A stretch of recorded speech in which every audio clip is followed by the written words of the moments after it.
Imagine this is the span of all human history. Now imagine I pluck a hair from my beard and I held it up to that timeline. The span of that hair would be roughly modernity, human modernism, where we're living in caves, living in cities, doing reading, writing, arithmetic, things like that.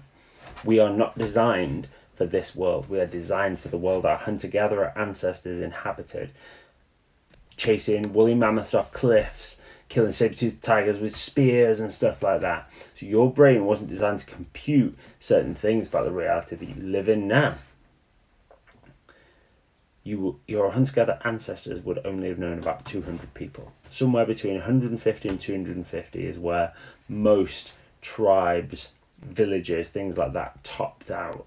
It was only during agricultural revolution and sort of Middle Ages, things like that, villages started getting bigger and people would, brought into towns and things like that. Even in the Middle Ages, most towns weren't inhabited in the way we think of them now. People came in from outside, did their trading, and then went back to their homes again. It was, a weekly, monthly, perhaps a daily occurrence, but they'd go back home. Now, the reason I mention this is, again, your brain isn't designed to live in this modern world. Your brain's designed to inhabit a world much different to this one.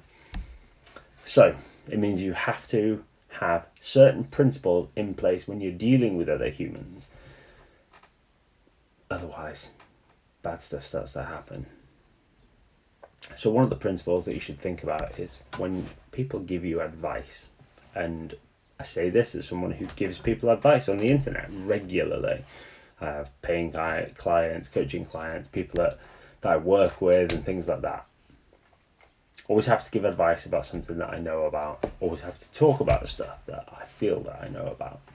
But here is something, a principle if you like, that you could apply the next time someone tries to give you advice. Ask yourself this question: would I trade my life in this aspect that the person's giving me advice on with this person? If someone's giving you advice on cars, what's their automobile history ownership like?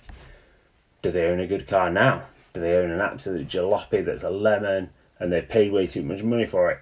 If they have, and you wouldn't trade your automobile history with theirs, probably disregard their advice. Now, maybe it's got better over time. Maybe in the short span of time, 10 years ago they had a jalopy, lemon, whatever you want to call it.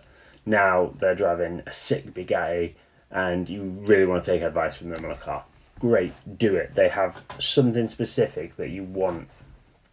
But you wouldn't take advice from a homeless person living under a bridge about your finances because their track history probably isn't that great.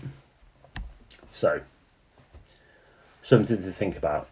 Ask yourself the question: would I trade my life for theirs? If the answer is no, you can probably just disregard their advice. Just my 2 pence. Enjoy. Let me know if this was useful. I like doing stuff on principles and things like that. If you would take my advice, you want some dad advice, ask me for some dad advice. That'd be great. I love giving dad advice. See you soon.